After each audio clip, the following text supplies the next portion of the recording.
It can always be a little intimidating to meet your hero face to face. I mean, we all have these people in our lives, these heroes that we admire, that we look up to, that we emulate maybe in our own lives, people that just inspire us to be better than what we are, or whose stories have touched us in some way, shape, or form.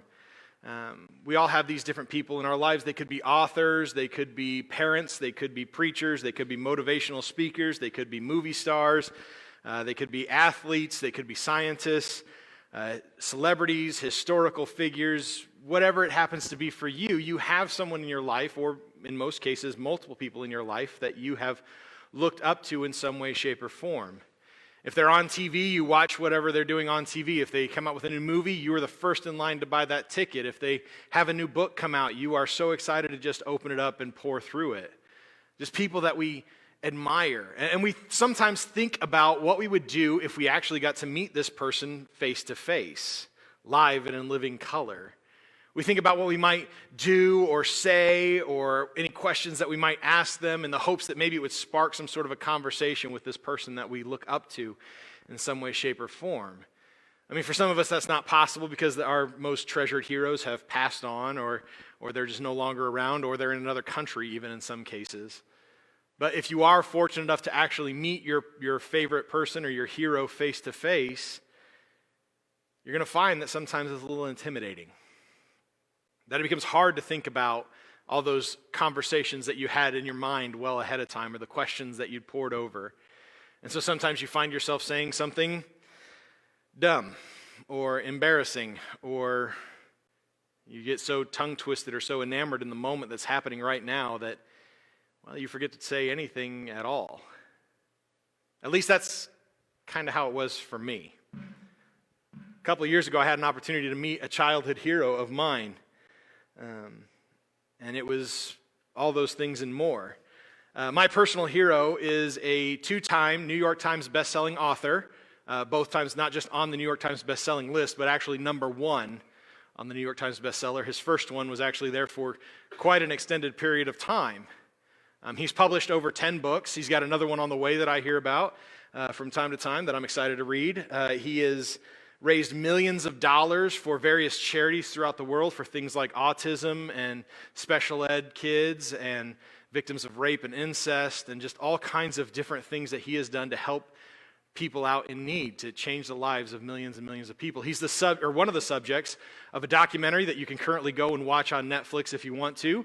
Here in a couple of weeks, he's actually going to be the subject of an A&E biography that I'm excited to watch, to be honest with you. He also happens to be a 3-time WWE World Heavyweight Champion. He's a WWE Hall of Famer, and he's known as one of the toughest professional wrestlers of all time. My childhood hero is a man by the name of Mick Foley. That's no secret in my life. I've been a lifelong wrestling fan, and Mick is frankly the reason why. Mick is not your typical professional wrestler. He never was. When you hear the word pro wrestler, you kind of get this image in your mind of a sculpted, muscle-bound, good-looking fella, don't you? Well, that's not Mick. In fact, Mick is a little overweight, a little pudgy, kind of awkwardly shaped. And yet one of the reasons why he's my personal hero is that he is a little overweight and pudgy and awkwardly shaped, and yet was able to get to the very top of a whole profession that's defined on looking the best you possibly can and being that sculpted figure. And for a kid who was a little overweight and a little pudgy and a little awkwardly shaped, Mick was the man. I still get goosebumps sometimes thinking about certain moments of watching him as I was a kid. Moments that just are so crystal clear in my mind. No matter what happens, I still remember that particular time. Even when Mick was supposed to be the bad guy, I couldn't help myself. I rooted for him because I saw myself in him. He inspired me to become more. And his first couple of books are actually memoirs of his life. And the man has lived a unique life, to say the least. And so I find myself inspired by him. And a couple of years ago, I heard that he was going to be doing a book signing and a meet and greet here in Kokomo at the Markland Mall. And so I did what I would normally do in that situation. I called my parents and said, hey, is it okay if me and the girls come by for like a night? Why just a night? No reason. See, my parents never really have approved of me watching professional wrestling, but whatever. My dad watches Hallmark movies, so he has no room to judge. So we worked it out that mom and dad were going to watch my kids while I got to go stand face to face with my childhood hero. And I thought about for the next several days, I spent a lot of time thinking about, what am I going to ask him about? Like, I'm only going to have a few moments. I knew that much for sure because they got to keep the line moving, and there's going to be a lot of people there. And what am I going to say to him? I mean, this is a man I've looked up to since I was 6th grade, I think. What do I say in that moment? I didn't want to ask him a wrestling question because he'd probably been asked it 10 million times, and I'm not that original. So I thought maybe I could ask him about his books. Well, he'd done press tours over every book he'd ever done. He'd been on Conan O'Brien and Jay Leno and all the other ones just talking about his different books, so I wasn't going to come up with anything original there. What was I going to say? And finally, the day of the signing actually came, and I went to the Markland Mall, and I stood in line, and the line was a lot longer than I had originally thought it was going to be. I thought it was going to be a long one, but this was, like, really long, which was okay because I still hadn't figured out what am I going to say. And I spent the entire line just thinking about it. I saw some friends of mine that I hadn't seen in years, and I waved at them, but I didn't really go talk to them because I was too busy thinking about what was I going to say. And finally, it dawned on me as I got up there, I'm going to ask him about both. Because his first 2 books that he actually wrote while he was a full-time professional wrestler. And I don't know if you know this about professional wrestlers, particularly in the WWE. They are on the road 280 to 300 days a year. So how do you find the time to write 2 books? How do you find the time to write a book in the midst of traveling all up and down the roads? I thought, this is a great question. I'm going to ask him that. And finally, it got to be my turn, and I was ready. I had it in my brain. It was perfect. The guy working the line and stuff like that, he took my book, and he handed it to Mick, and he told Mick, Mr. Foley, this is Brandon. And I'll never forget this moment. As long as I live, it is burned forever in my mind. My childhood hero looks up at me, gives me that toothless grin that he's got. Mick Foley lost his 2 front teeth in 2 different matches on 2 different continents, and he just never had the time to get them fixed. But he smiled at me and he said, Brandon, great beard. Now here's the thing, I'd met other celebrities to varying levels of fame before this, and I'd always been able to keep my cool. I mean, they're just people after all, right? They breathe, they get up, they bleed, all that stuff. But this was Mick Foley. This was the guy for me. And he just told me I have a great beard. And suddenly whatever was in my mind to begin with, that was gone, because all I could think about is Mick Foley thinks I have a great beard. They took this picture for me to commemorate this particular moment. Yeah, that beard complemented this beard. How great is that? But I can promise you, this does not fully encapsulate the moment. I couldn't think of a word to say. I may have asked him some question. It was probably just a dumb wrestling question, but I do not remember. I was so wrapped up in this particular moment of getting to be face to face with one of my childhood heroes that I couldn't think of anything else. I was too nervous to shake the man's hand when we were done. I forgot completely until about an hour and a half later when I came back down. I wanted to stay here for as long as I could, but I couldn't. Because just as soon as it had started, the moment was over. I had to move on so the next person could come up in line and could probably ask him a much better question than what I did and probably keep their composure a little better than I had as well. But man, I wish I could stay in that moment for just a little bit longer. I wish it could have carried over for just a few more moments. I think we all have some moments like this in our lives. Moments that we wish just we could be in for longer, moments that wouldn't pass as quickly as they seem to. We all experience these amazing moments in our lives that we wish would just last forever. Moments that we just wish would just keep going just a little bit longer. But we all know they don't. Those moments pass. Vacations eventually come to an end. The concert you're at plays the last song. Even those tiny little moments that happen throughout our entire lives, those amazing little things, things that are so insignificant and so meaningful for us, but maybe don't mean anything to anybody else, those moments eventually come to an end. And we have to get back on with our lives. We have to keep going with what we're doing. We have to get back to what the things of life are for us, no matter where we are or who we happen to be around. I'm certain that Peter probably had several moments like this in his life. I mean, if you think for a moment about all the things that Peter got to experience, all the moments that Peter had throughout his time with Jesus and after Jesus, there were probably hundreds, if not thousands, of moments where Peter just thought, man, I wish this would keep going. I wish this wouldn't stop. But I'm willing to bet that there's one moment in particular. There's one particular experience that Peter had that I know for a fact he wished could have gone on longer. We find it in our text today. It's in Luke chapter 9, verse 28 through 36. If you want to go ahead and turn there in your Bibles or open up your apps to that, we're going to get there eventually. But if I'm honest with you, I've always found this particular story to be almost out of place in the whole scheme of the Gospels. Like the same event is told in Matthew and in Mark, and we see it in Luke here today, but it's like it just sort of happens one day. Before this, Jesus is going off and doing the stuff that we expect Jesus to do. He's teaching and he's healing and he's taking care of people. He's spreading love. He's sharing the gospel.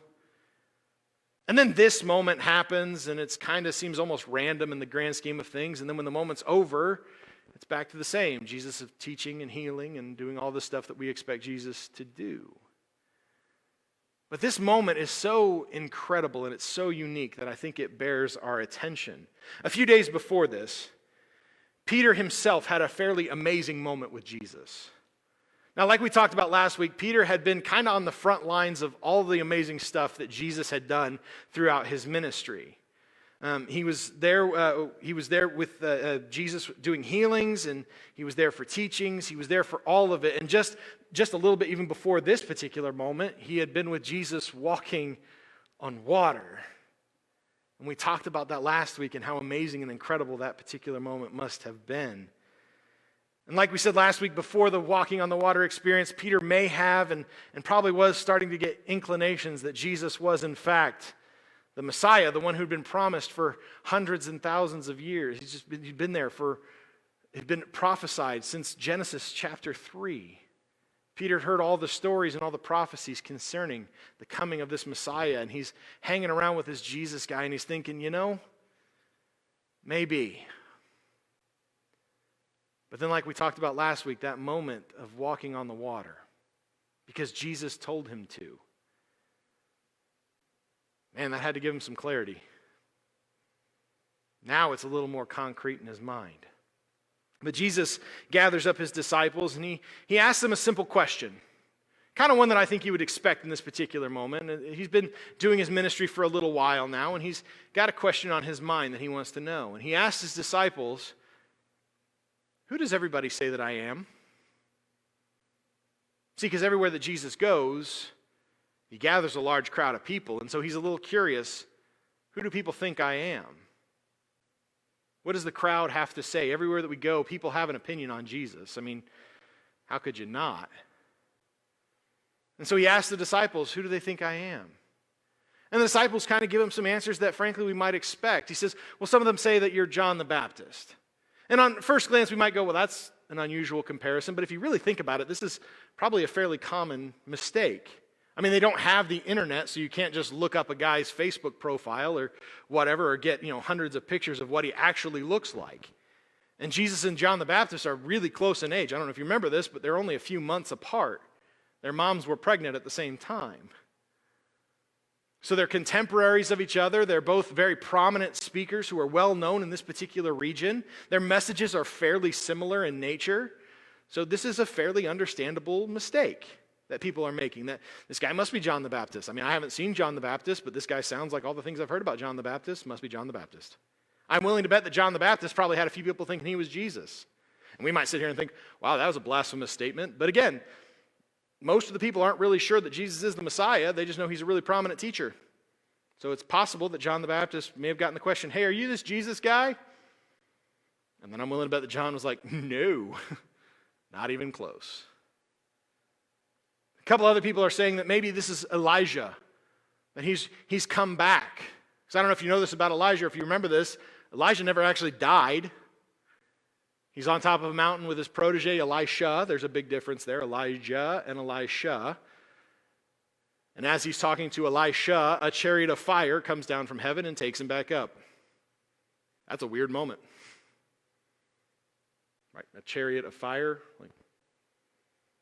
That's crazy. So they thought that maybe God had just dropped Elijah back into the nation of Israel and to correct us or to do what Elijah had done, because he was such a huge, prominent speaker, that maybe this guy who's claiming to be Jesus, maybe this is actually Elijah. And a couple other people are saying, well, maybe he's another one of the prophets, or maybe he's actually just a new prophet. I mean, it had been several hundred years since the last prophet was here, so maybe God has finally decided to speak through somebody else, and he's chosen this Jesus guy. These are the kind of answers that people are giving us to who Jesus is at this particular time. But Jesus decides to turn it on its head. He decides to get a little more direct with his question. And we see it in Luke chapter 9, verse 30. It's just a few verses before what we're going to talk about. Or sorry, not 30. It's 20. It's just a few verses not too far from where we're going to be landing today. He says to them, "But you," he asked, "who do you say that I am?" You can kind of imagine a pregnant pause in that particular moment. So I'm willing to bet the disciples weren't really expecting to get this question today. And they all just kind of stick their hands in their pockets and shuffle their feet and avoid eye contact with each other. Some of them probably know, but they're just afraid to voice it out loud. Some of them, maybe they still have some of their doubts and they don't want to be wrong. But Peter's different. See, Peter's been there since nearly the very beginning. He's heard almost every teaching. He's seen almost every healing.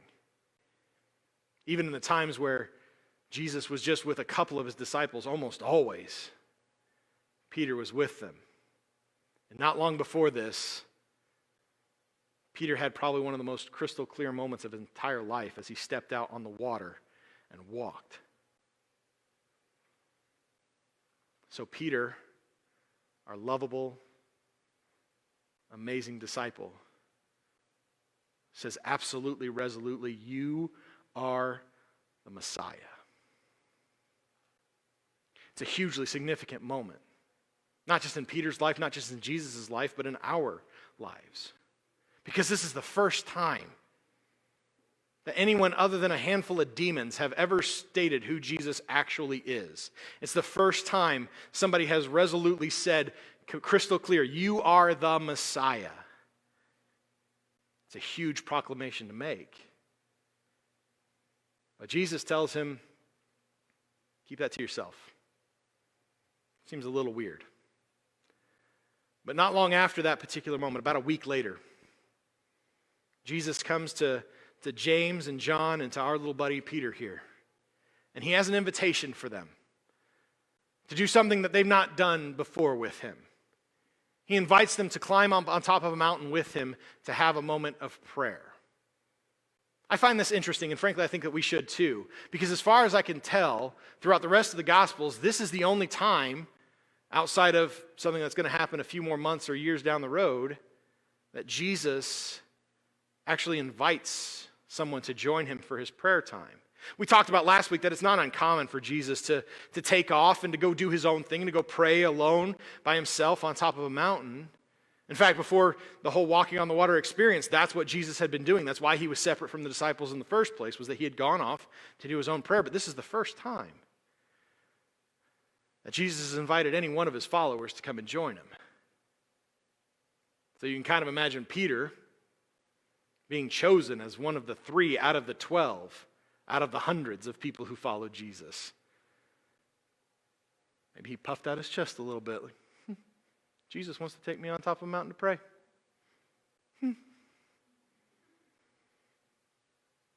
He's excited.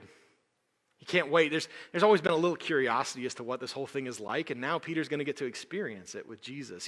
He's assuming that Jesus is just basically taking him for a prayer retreat.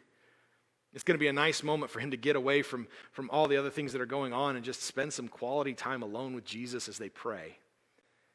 But Peter has no idea, none, about how significant an experience he's about to have is. As they get up to the mountaintop, James and John and Peter, they all just kind of do what they're accustomed to. They let Jesus take the lead. But something really weird starts happening as Jesus begins to pray. Peter starts to feel really sleepy. Now, I mean, we could just maybe say that this is just he's tired. I mean, they did just climb up a mountain, but in this time period, you walk everywhere you go, so that's not going to wear you out that bad.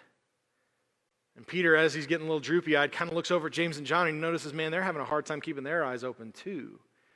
And before the disciples can even realize what's actually going on here, they just fall asleep while Jesus is praying. It's interesting how much things repeat themselves later on down the line. They nod off and they're out. And when they wake up, they see something unique.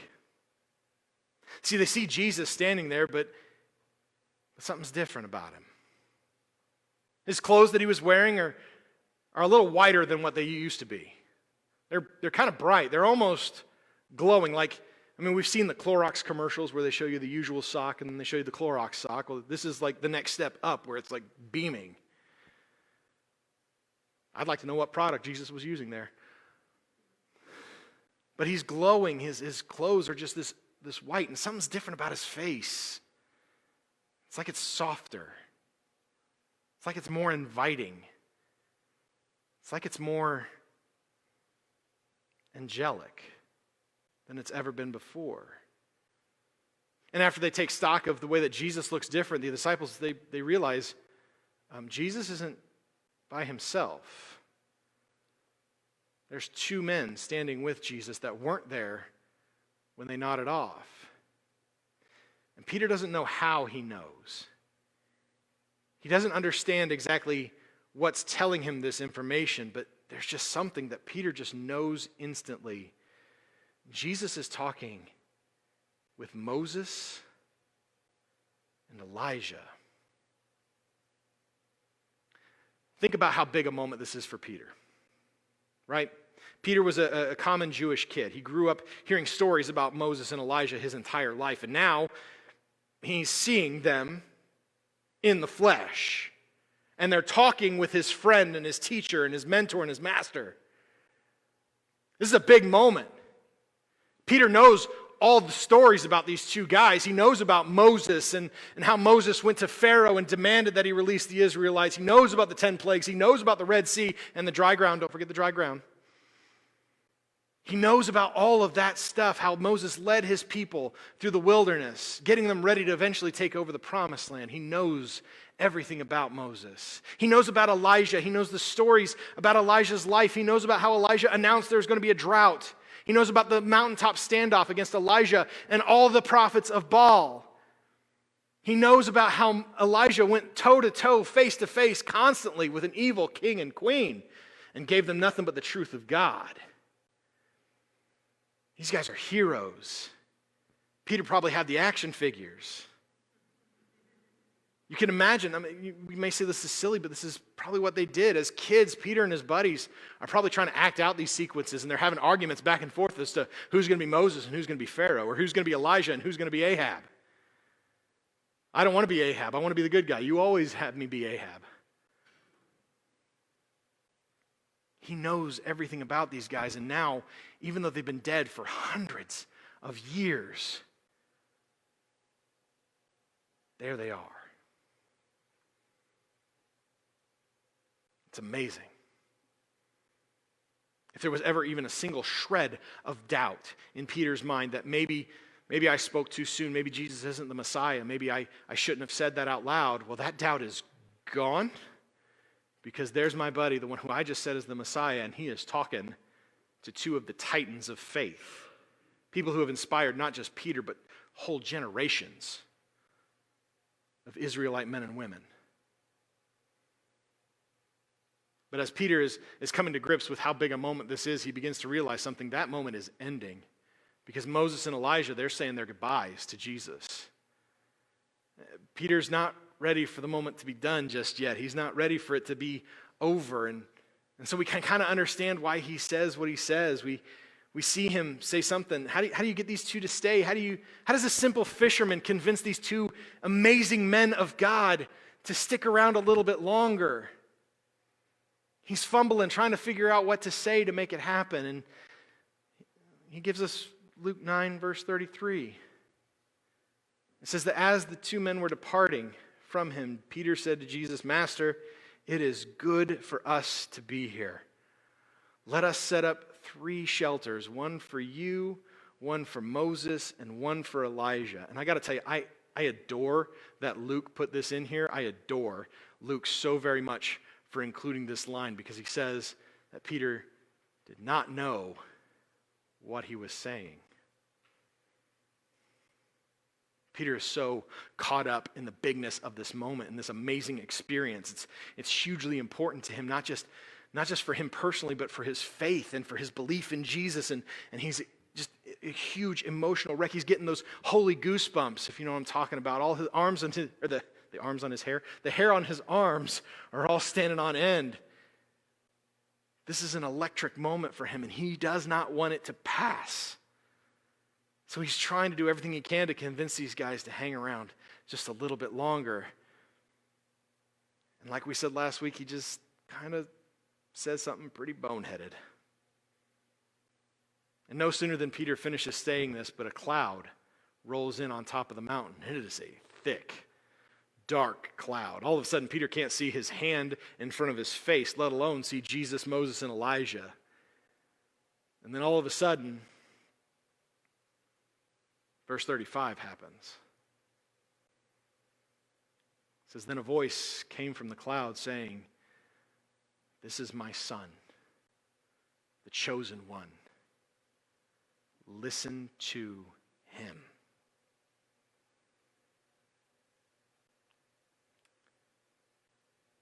They just heard from God. This moment was already crazy, right? Like waking up, seeing your teacher completely transformed. See him talking to 2 of the people that you never once in a million years ever thought you'd see, partially because they're dead. And now, Peter heard the voice of God himself.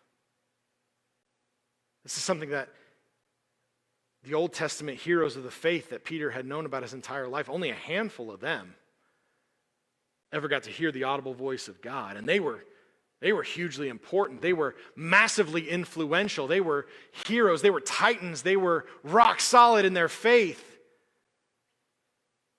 And Peter ain't one of them. Peter's just a guy. He's a dude. There is nothing special about Peter, and yet not only has he come face to face with Moses and Elijah, he's heard from God himself. And for one of the first times in his entire life, Peter is absolutely speechless. He can't come up with anything to say, let alone something as ridiculous as, "Hey, can we put up tents for you guys?" I mean, you want to talk about a story he's going to be telling for the rest of his life. Something that's going to capture the attention of everyone who's in earshot of it. This is the voice of God. And as much as Peter even wants this moment to last, it doesn't. See, not long after God says these things, and Peter realizes that I probably need to go change my tunic when I get back down, the cloud dissipates, and it's just Jesus and James and John, and everything is back to the way it was when they started falling asleep. And Jesus just turns to his disciples and said, "It's time to go." I'm willing to bet that coming back down the mountain was a little hard. It probably wasn't the easiest thing in the world for them because so much had happened up here for Peter. So many different things had taken place just in a handful of moments that Peter wasn't quite ready to come down here. He got to meet two of the biggest heroes of the faith for countless generations. He got to hear from God himself. He doesn't want to come down from that. He doesn't want that moment to end. But Jesus and Peter, they had to come down from the mountain. They had to come down because the work wasn't done yet. There was still work to do. Even though Peter wanted this moment to last forever, it couldn't. There was still more to be done. We know that Jesus had more work left to do. He had people to heal. He had teachings to give. And he's not too far away from doing the work. The thing that he came to earth to do in the first place. That is coming up real quick. And we know that beyond all of this, that Peter had work in front of him that he didn't know he had yet. He was unaware of it, but God was about to make it crystal clear to Peter, I got a job for you too. So you can't stay on top of the mountain. You got to come back down. The moment would pass because there was still work to accomplish. I think that a lot of us, we experience those mountaintop moments in our faith. Those moments that we don't want to end, where we feel so closely connected with God, just something about it just connects and resonates within us, and we don't want that moment to pass. Maybe when you were a kid, it was going to church camp or going to some conference. Maybe as an adult, you went to some Christian convention or conference for yourself, and something there just resonated within you, and it touched you, and it made your faith feel more real than it's ever felt before in your life, and you didn't want to go home.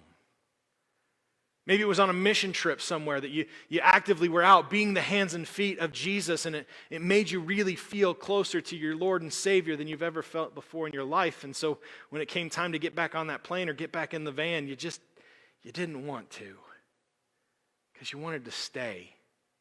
You wanted to keep doing this. You wanted that moment to last forever. Maybe it was something smaller than that. Maybe it was just one particular Sunday. The service was just amazing. The worship was just on point, and you were just feeling that connection between you and God, and the sermon was just exactly what you needed to hear that day. And when they started doing the closing announcements and the last prayer, you were just like, guys, can we just do like 20 more songs, please? Can you give us one more sermon? Maybe it was just in your morning devotional. You sat there with a nice cup of coffee and your Bible open, and the sun came up and it just hit you right there, and you had this clear moment with God. And you didn't want it to end. But it did. The moment passed. You couldn't stay on that mountaintop no matter how hard you tried. You wanted to so badly. You maybe have even tried to get back there again. You've done everything that you can to try to recreate that feeling and that sensation and that emotion and that spiritualness that you felt in that particular moment. You're trying to stay on top of the mountain. Folks, I'm here to tell you, you can't. The moment has to end. It has to pass. As much as you don't want to come down from the mountaintop, you have to. Because there's still work to be done.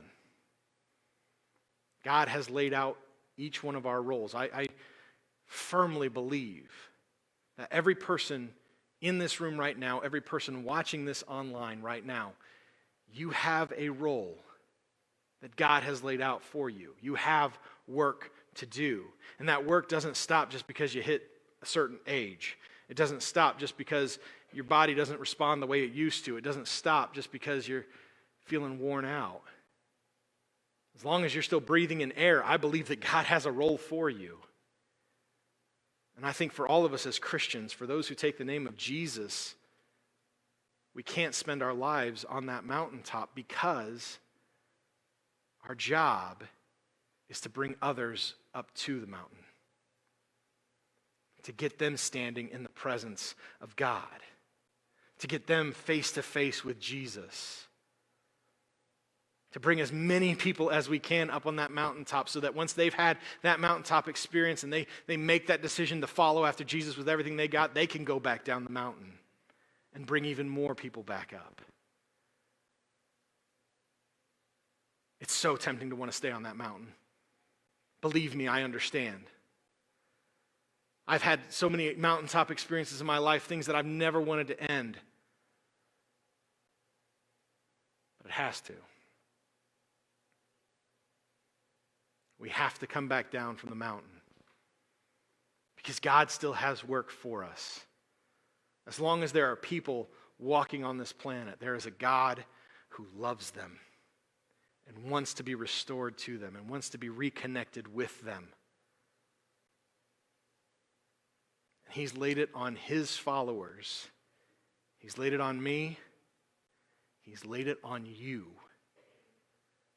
to come down from that mountain and do the work that's before you.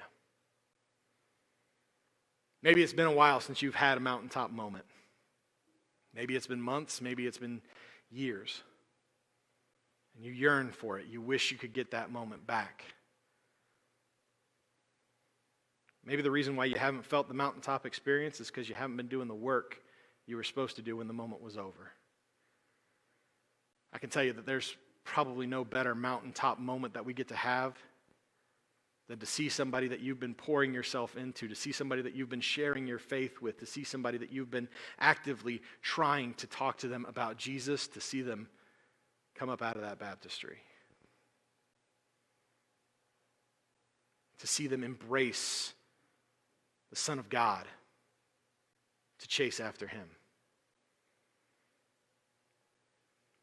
We need to do the work. We have to come back down from the mountain